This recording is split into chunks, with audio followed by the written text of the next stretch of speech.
사도행전 23장 11절 말씀 보겠습니다.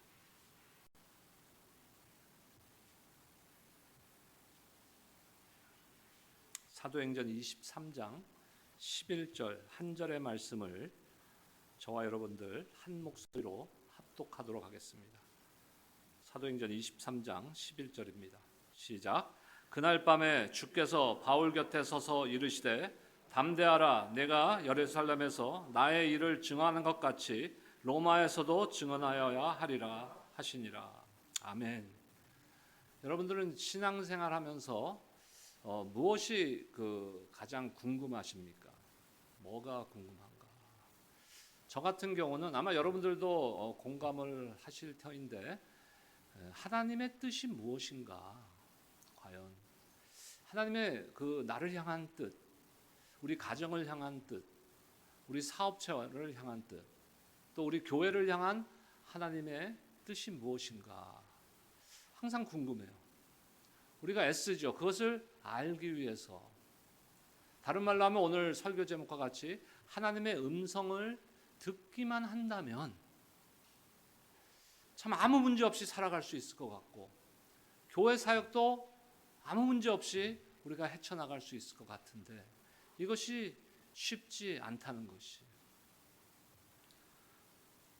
사도 바울은 우리가 지난번 말씀이죠, 어버이 주일 마더스데이 이전의 말씀에서 자신의 그 간증에 대해서, 자신이 갖고 있던 과거의 세상적인 스펙들을 보다는 예수님을 만난 그 과정과 예수님을 만난 후에 자신이 어떠한 사람이 되었고 어떻게 변화되었는지에 대해서 유대인들 앞에서 간증을 했습니다. 예루살렘으로 돌아온 바울은 성전에서 기도하는 중에 비몽사몽간에 주님으로부터 말씀을 받았습니다. 주께서 하신 말씀이 무엇입니까? 너희 동족인 유대인들이 너를 핍박하고 괴로울 것이니 너는 이곳을 떠나서 이방인의 사도가 되라 라고 말했습니다. 떠나가라, 내가 너를 멀리 이방인들에게 보내리라고 말씀하셨다고 사도 바울은 고백하고 있습니다. 이 말까지 하니까 이것을 듣던 사람들이 바울을 이제 죽이려고 합니다. 상황이 급박해지자 더 이상 내버려두어서는 안 되겠다고 생각한 천부장이 바울을 이제 자신의 그 군대 막사로 데려갔습니다. 그리고 이 사건이 어떻게 된 것인가 하고 진상을 살펴보려고 하니까 바울을 이제 고문하려고 했어요. 이 당시에 고문이라는 것은 우리가 패션 오브 크라이스트 같은 영화를 보면은 예수님께서 잡혀서 고문당하시잖아요. 채찍질 당하신단 말이에요. 근데 채찍이 그냥 우리가 생각하는 가죽 채찍이 아니라 채찍 끝에 쇠 갈고리 같은 게 이렇게 달려 있는 채찍입니다. 그러니까는 이렇게 채찍으로 때리면은 살이 다 벗겨질 정도의 상처를, 피투성이가 되는 그러한 채찍이에요. 그러니까 지금 사도 바울에게 그런 채찍으로 지금 고문을 해서 조사를 하려고 하는 그런 상태였습니다. 그때 이제 사도 바울이 그들에게 이야기를 합니다. 사도행전 22장 25절 말씀 보겠습니다. 우리 한 목소리로 함께 읽겠습니다. 시작. 가죽줄로 바울을 매니 바울의 곁에 서 있는 백부장더러 이르되 너희가 로마 시민 된 자를 죄도 정하지 아니하고 채찍질할 수 있느냐 하니, 바울은 뭐라 그래요? 나는 로마 시민권자인데 너희가 법적인 절차도 시민권자에 대한 권리를 따지지도 않고 무조건 고문해서 채찍질을 하려고 하느냐? 그것은 위법이다. 이렇게 이야기합니다. 그 결과 어떻게 돼요? 바울은 그 고문을 피하게 됩니다. 그리고 나서 사내들인 공회와 벨릭스 총독 앞에서 재판을 받게 되는 것이. 다 이것은 하나님의 섭리 가운데 있는 것이에요. 하나님께서 이미 모든 것을 계획하셔서 사도 바울로 하여금 로마 시민권을 갖게 하셨던 것이에요. 오늘 본문은 우리가 11절만 읽었지만 1절서부터의 말씀인데, 그 상황을 보면요, 이제 그 사내들인 공회 앞에서 바울이 변론을 한 것이 변론을 한 과정입니다. 그리고 나서 오늘 11절 말씀에 보면은 이제 그날 밤에 그러니까 사도 바울이 굉장히 어려움과 핍박과 고통과 지금 고난을 당한 그날이에요. 그날 밤에 예수님께서 직접 사도 바울 옆에서 곁에서 말씀하셨습니다. 뭐라고 말씀하세요? 담대하라, 내가 예루살렘에서 나의 일을 증언한 것 같이 로마에서도 증언하여야 하리라. 두 가지의 지금 여기에는 핵심적인 메시지가 있습니다. 첫 메시지는 뭐예요? 격려와 위로의 메시지. 담대하라는 것이. 그것을 확신을 주시기 위해서 그 옆에 나타나셨어요. 직접. 곁에 서서 말씀하셨다고 오늘 성경은 기록하고 있습니다. 담대하라. 그리고 또 하나의 메시지는 뭡니까? 사도 바울의 사명이 무엇인지, 너에게 로마 시민권을 줬고 지금 옥에 갇혔고 결국은 로마로 압송될 터인데 그 계획에 대해서 하나님께서 사도 바울에게 주신 그 사명을 다시 한번 되새겨 말씀하고 있는 것입니다.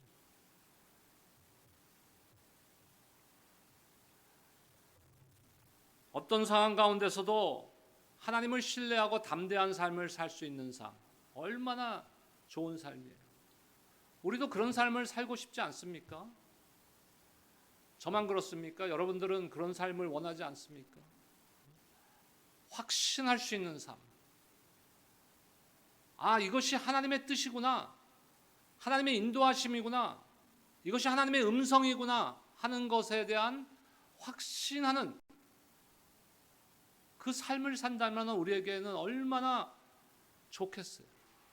그런데 그게 쉽지 않은 것이. 사도 바울의 삶을 보면요, 하나님의 음성을 듣고 하나님의 뜻을 분별하고 하나님의 인도하심에 따라 살아간 그런 삶임을 우리는 알고 있습니다. 회심 후에 바울은 평생을 하나님의 인도하심을 받는 삶을 살았습니다.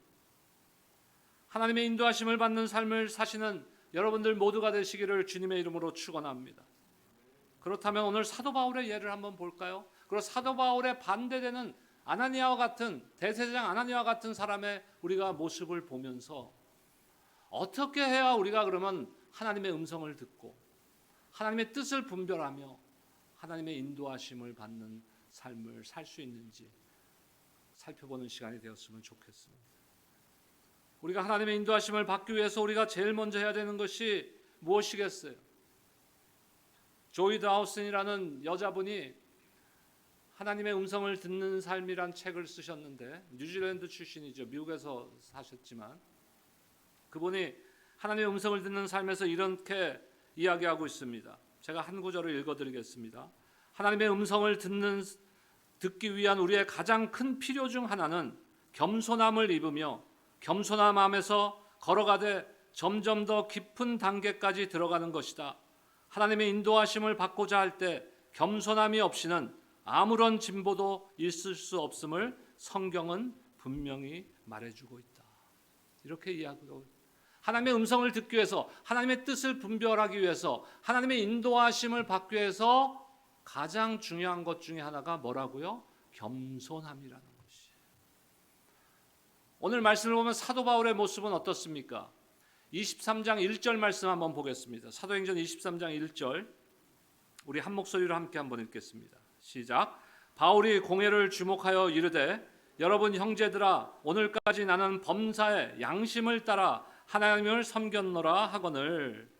사도 바울은 자신이 뭐라고요? 범사의 양심에 따라 하나님을 섬겼다라고 선언하고 있어요. 여기서 중요한 단어가 있습니다. 양심이란 단어예요. 양심. 양심이란 것이 무슨 의미입니까? 우리가 일반적인 사전적인 의미로 보면요, 자기의 가치를 변별하고 자기의 행위에 대하여 옳고 그름과 선과 악의 판단을 내리는 도덕적 의식, 이건 이제 국어 사전에 나와 있는 양심이란 단어의 뜻이에요. 그러니까 결국 이것을 한 단어로 우리가 요약하면은 가치 기준이라는 것이. 양심이란 것은 가치 기준이다. 그렇다면은 지금 신약 성경이 쓰여져 있는 그 헬라어 원어적인 의미는 무엇입니까? 같은 곳을 바라본다는 것이, 두 단어가 합성된 것인데 같은 곳이라는 단어와 바라본다는 단어, 이 두 단어가 합성돼서 거기서 파생된 단어입니다. 그러니까 오늘 양심적으로라는 단어는요, 같은 곳을 바라봄으로 이런 뜻이에요. 직역하면. 그렇다면 누구와 같은 곳을 바라보는 것입니까? 예수 그리스도와 같은 곳을 바라보는 것. 이것이 오늘 사도 바울이 말하는 양심이라는 것이. 우리의 신앙의 양심은요, 도덕적인 양심도 필요하죠. 세상의 윤리적인 도덕적인 양심도 우리 안에 있어야 됩니다. 하지만 근본적으로 가장 중요한 신앙적인 양심은요, 예수 그리스도와 같은 방향을 바라보고 있는 거예요. 그것을 다시 말하면요, 예수님이 갖고 계신 가치관으로 우리의 가치관이 바뀌어야 된다는 것입니다. 우리의 관점이 하나님의 관점으로 바뀌어야 된다는 것이. 하나님의 관점이란 책이 있는데요, 그 책에 보면은요, 예배하라 그럽니다. 예배하라고 도전을 줍니다. 저와 여러분들에게 예배하라, 예배를 열심히 드려라. 언제까지 예배를 드려야 되느냐? 우리의 관점이 하나님의 관점이 될 때까지 예배드리라는 거예요. 같은 곳을 바라봐야 돼요. 우리에게 필요한 것이 무엇이에요? 우리에게 필요한 것은요, 각오가 돼 있어야 돼요. 내가 결정을 해야 돼요. 내 스스로 결정을 해야 돼요. 무슨 결정이냐면은 예수님의 가치관과 나의 가치관, 예수님의 생각과 나의 생각이 다른 것을 발견했을 때, 다르다는 것을 발견했을 때 가차없이 나의 가치관을 예수님의 가치관으로 바꾸겠다. 나의 생각을 예수님의 생각으로 바꾸겠다라는 우리 마음속에 결정이 되어 있어야 되는 것이. 그래야 하나님의 음성이 들립니다, 여러분. 그것을 오늘 사도 바울은 뭐라고 그러고 있어요? 나는 양심적으로 하나님을 섬겼다라고 선언하고 있는 것입니다. 그런데 우리가 조심해야 되는 것이 있어요. 우리가 여기서 오늘 설교 제목과 같이 말씀드리는 하나님의 음성이라는 것이, 오늘 본문의 말씀은 사도 바울 옆에서 진짜 음성을 들려주셨죠. 그것만을 의미하는 것은 아니에요. 그것은 이 시대의 보편적인 방법이 아닙니다. 이 시대는 구약 시대도 아니고 사도 시대도 아닙니다. 그래서 하나님께서 그렇게 하실 수 없다고 제가 말씀드리는 거 아니에요. 하실 수 있죠. 하지만 보편적인 방법은 아니라는 것이. 그러니까 우리가 주의해야 되는 것은요, 하나님의 음성을 우리가 받았을 때 이것이 하나님의 음성인지 어떻게 알겠어요? 그게 중요한 거예요. 우리는 살아가면서 신앙생활하면서 보통 세 가지 소리를 듣고 삽니다. 세 가지 소리를 들어요. 아니, 목사님 아니요, 더 많은 소리도 듣는데, 와이프한테 잔소리도 듣고. 그런 소리가 아니라 우리가 신앙생활하면서 첫 번째는 하나님의 음성을 들어요. 두 번째는 내 안에 있는 내 소리를 듣습니다. 그런데 여기서 중요한 것은요, 우리가 많이 실수하는 것 중에 하나가 내 소리를 하나님의 소리라고 착각하는 거예요. 그리고 더 주의해야 되는 게 세 번째인데, 우리가 하나님의 음성을 들을 수도 있고 내 안에 있는 내 소리를 들을 수도 있지만, 또 누구의 소리를 들을 때가 있습니까? 사탄의 소리를 들을 때가 있어요. 근데 이것을 분별해야 되는 것이, 이게 하나님의 소리인가 나의 소리인가 사탄의 속임수인가, 이것을 분별할 수 있는 방법은 한 가지밖에 없습니다. 하나님과의 친밀한 관계밖에 없어요. 그것을 위해서 우리가 해야 되는 게 뭡니까? 기도와 말씀밖에 없는 거예요.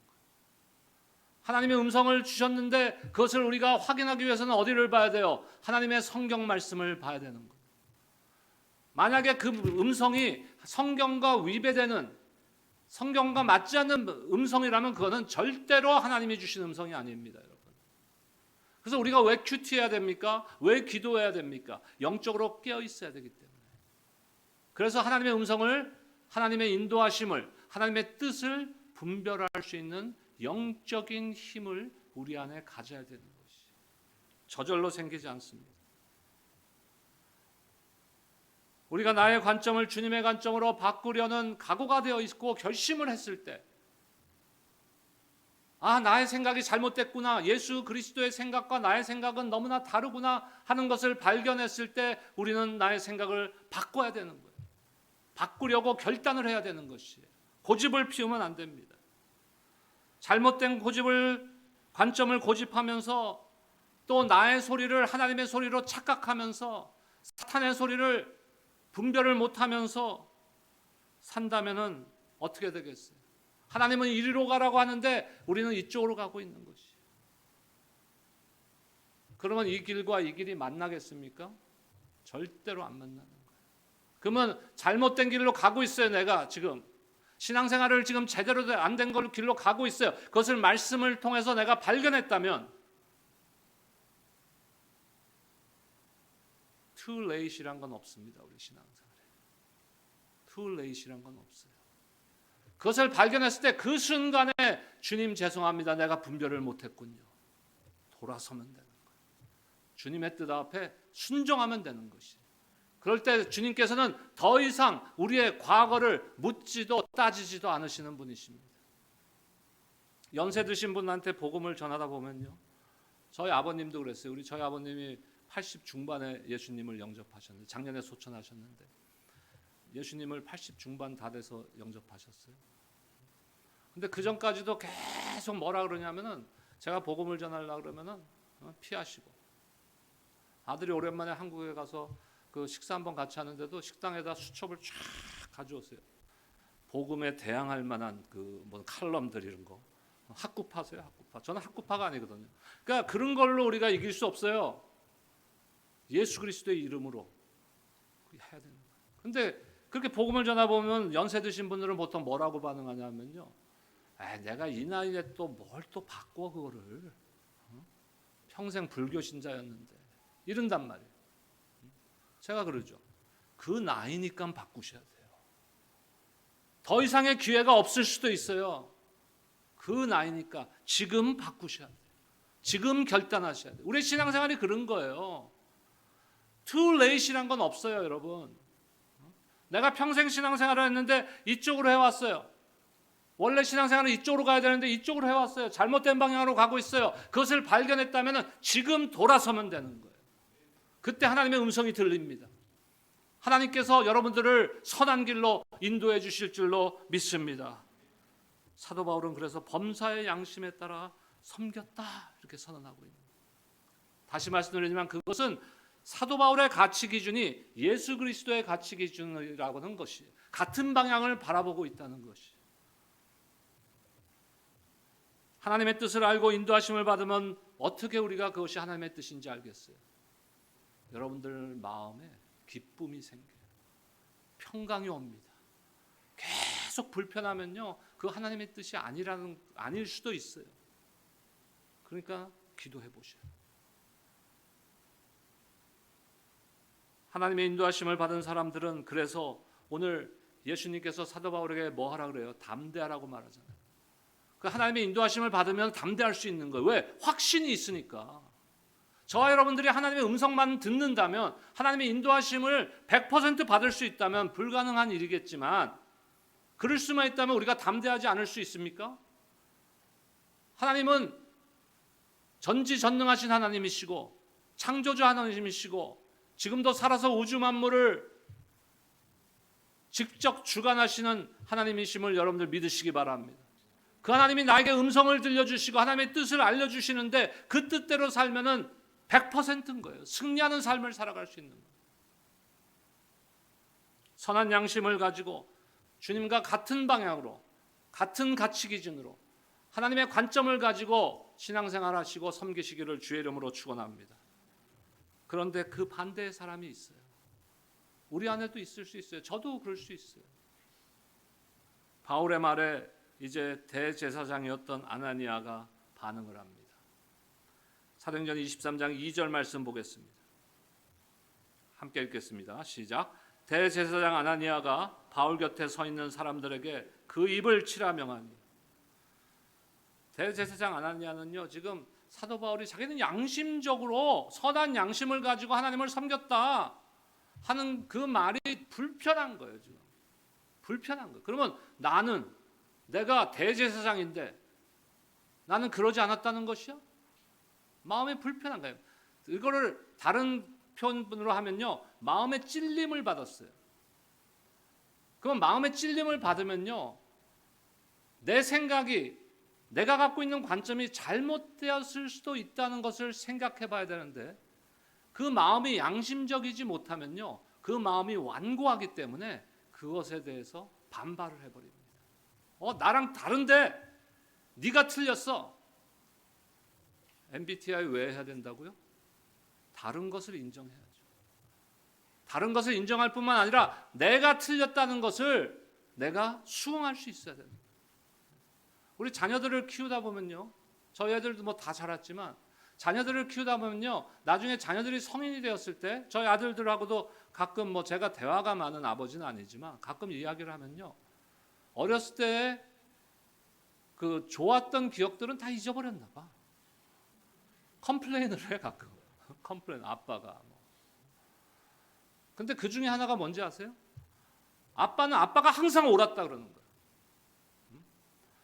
우리 말은 들어보지도 않고 아빠가 항상 옳은 사람, 아빠는 아빠가 항상 옳은 사람이라는 거예요. 우리 안에 그게 있어요. 저만 그렇습니까? 지금 대제사장 아나니아는 그런 사람이에요. 자신은 100% 옳은 사람이에요. 그런데 자신이 틀렸다고 하는 거예요, 지금 사도 바울이. 그러면 내가 진짜 틀렸나? 귀를 좀 기울여 볼까 하는 그 마음이 열려야 되는데 그게 안 열리는 거예요. 그 사도 바울이 뭐라 그럽니까?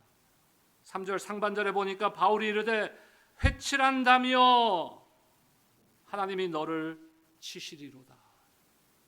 회칠한담이라.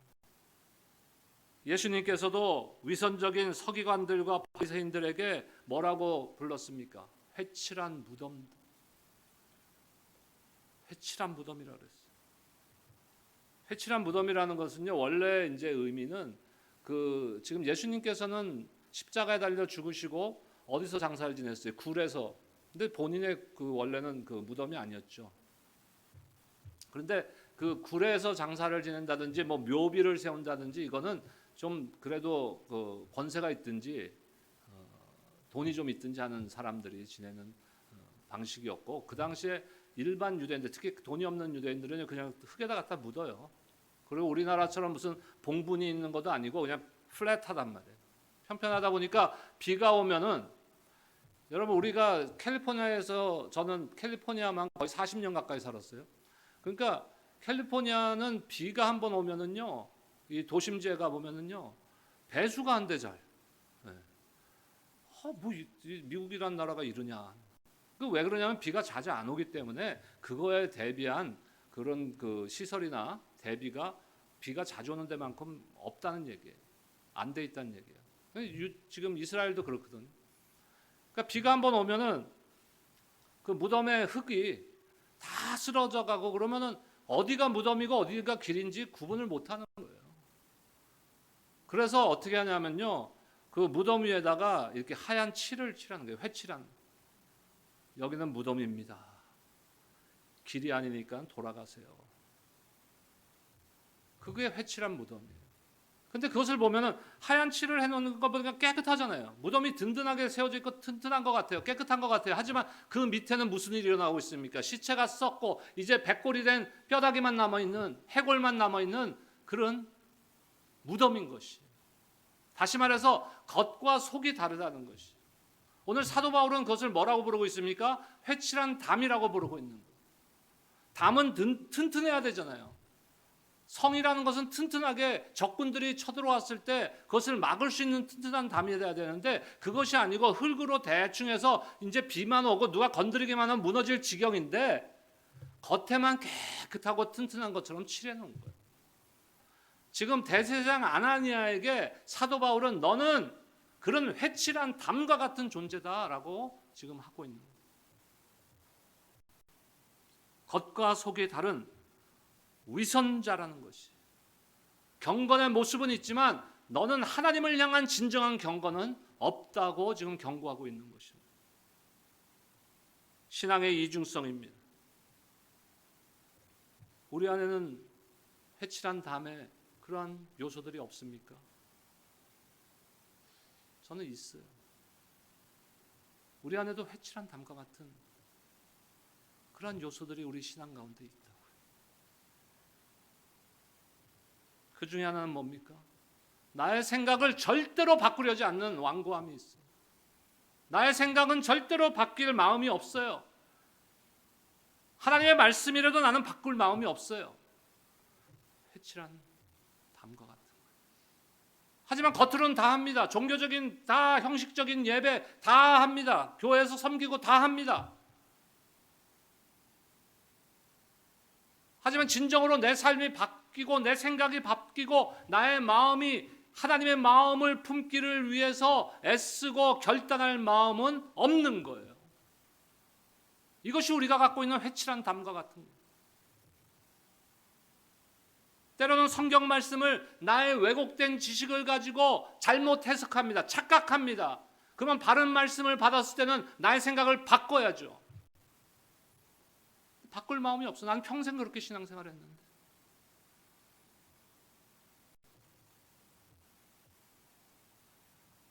우리가 하나님의 음성을 듣고 하나님의 인도하심을 받기 위해서 우리 안에 무엇이 있어야 된다고 그랬죠?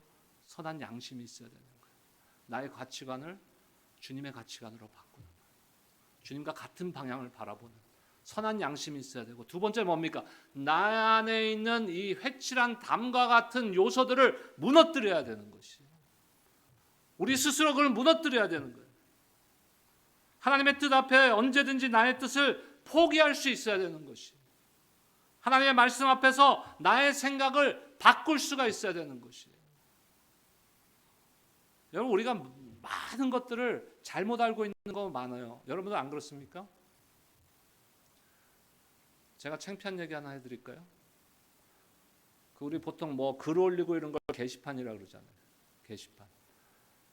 저는 불과 10년 전까지 게시판에 개자가 여인지 알았어. 확신했어. 제 아내가 평생은 아니지만 거의 한 20년 가까이 한국학교 선생님 교장했거든요. 제 아내가. 근데 제 아내가 와서 어이라는 거야. 당신 한국학교 교장 맞아? 내가 틀렸다는 건 생각을 못해. 왜? 나는 평생 그것이 옳다고 생각했기 때문에. 서로를 비웃었죠 지금. 여러분, 우리 안에 아주 작은 예를 제가 들었지만 우리 신앙 안에 그런 게 많아요. 그래서 제가 항상 강조하는 게 있잖아요. 신앙에는 양면이 있어야 된다는 거. 절대로 타협해서는 안 되는 복음의 진리가 있어야 돼요. 또 다른 한쪽은 하나님의 생각이 나의 생각과 다르고 우리 주님의 가치가 나의 보는 가치 기준과 다르다면 언제든지 나는 바꾸겠습니다는 신앙의 유연성, 플렉시빌리티가 우리 안에 있어야 되는 거예요. 그것이 있어야 우리가 성장할 수 있어요. 우리 삶 가운데 우리의 마음이 유연해져서 우리 안에 회칠한 담과 같은 것이 말씀과 성령의 강권하심으로 무너지시기를 주의 이름으로 축복합니다. 그때 우리는 하나님의 음성을 듣는 거예요. 하나님의 인도하심을 받는 삶을 삽니다. 사도 바울에게 하나님께서 뭐라고 말씀하셨어요? 오늘 본문이고 이번 주 한 주간의 암순구절입니다. 오늘 본문 11절 말씀 다시 한번 읽겠습니다. 11절 시작. 그날 밤에 주께서 바울 곁에 서서 이르시되 담대하라, 네가 예루살렘에서 나의 일을 증언한 것 같이 로마에서도 증언하여야 하리라 하시니라. 아멘. 그날 밤, 지금 사도 바울에게는 그 하루가 엄청 긴 하루였어요. 매 맞고 채찍질 당할 뻔하고 지금 갇히고 억울하고 소망 없고 앞날이 안 보여요. 캄캄해요. 그런 말 밤에 우리 인생도 그럴 때 있지 않습니까? 아무것도 앞이 안 보여요. 아무것도 위로가 되지 않아요. 요즘 우리 큐티 사무엘상 나누잖아요. 한나가 그 아기가 없을 때, 아이를 못 낳았을 때 그 남편이 와서 뭐라 그랬어요?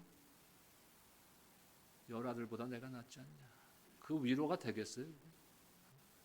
우리의 삶 가운데 그럴 때가 있는 거예요. 아무 말도 들리지가 않아요. 누가 와서 위로해도 위로가 되지 않는 거예요. 지금 사도 바울이 어쩌면 그 절망적인 아무런 소망이 없는 그게 그날 밤. 우리의 삶이 그날 밤이 되었을 때 주님께서 오셔서 말씀해 주시는 거예요. 담대하라. 담대하라. 두려워하지 말라. 성경을 통해서 하나님께서 우리에게 가장 많이 하시는 명령이 뭐예요? 두려워하지 말라는 것이. 두려워하지 말라. 우리가 하나님의 음성만 들을 수 있으면, 하나님의 인도하심을 받을 수만 있다면은 왜 우리가 두려워할 일이 뭐가 있겠어요? 그거에 대한 확신이 없으니까 두려워하는 거예요. 하나님은 그걸 아세요. 우리의 연약함을 알고 계시기 때문에 성경을 통해서 계속해서 반복해서 말씀하시는 거예요. 강하고 담대하라. 두려워하지 말라.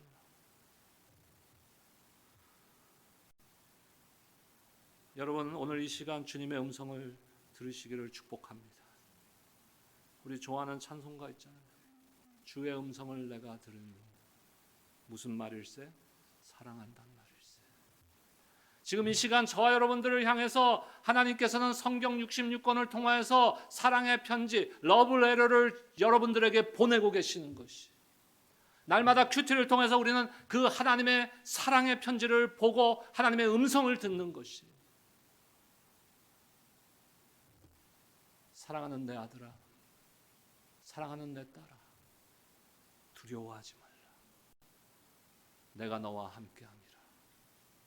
강하고 담대하라. 그 말씀을 우리가 매일매일 들어야 되는 거예요.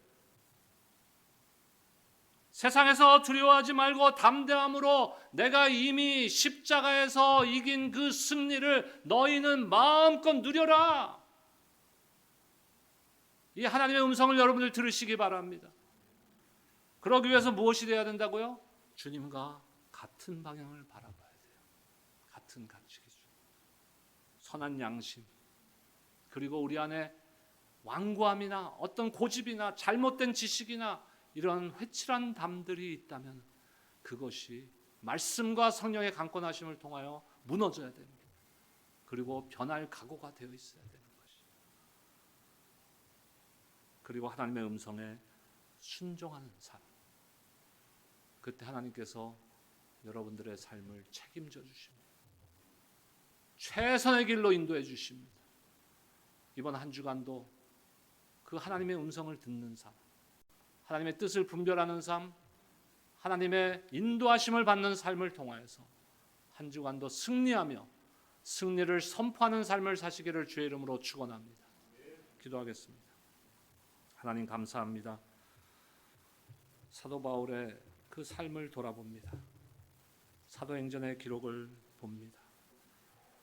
우리가 이 땅을 살아가면서 아직도 내가 갖고 있는 생각, 내가 갖고 있는 가치 기준이 절대로 틀릴 수 없다, 최고의 가치 기준이라고 고집하며 살았던 것을 용서하여 주시고, 지금부터라도 우리에게 선한 양심, 주님을 바라보는 것을 동일하게 바라보는 마음을 품게 하시고, 주님이 가치를 두는 최고의 가치에 우리도 최고의 가치를 두며 살아갈 수 있도록 주님 인도하여 주셔서, 주님의 음성을 듣는 것을, 주님의 인도하심을 받는 것을 방해하는 회칠한 담과 같은 우리의 안에 있는 그 요소들을 말씀과 성령과 기도로 너무 무너뜨리시고, 주님 앞에 날마다 인도하심 가운데 주님의 선한 뜻을 이루는 데 쓰임받는 사랑하는 성도들이 될 수 있도록 축복하여 주시옵소서. 예수 그리스도의 이름으로 기도드립니다.